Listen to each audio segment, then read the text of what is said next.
Every chemical reaction has a driving force.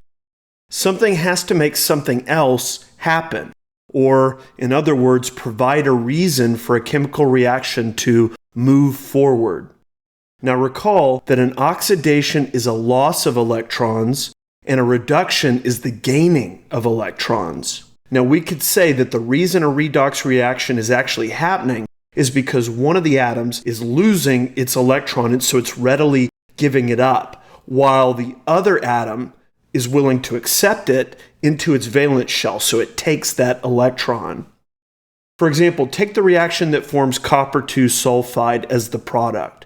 Remember that in their elemental states, both the copper and sulfur do not have a charge. However, when they form products, the copper is stripped of 2 electrons by the sulfur. Copper is oxidized to have a +2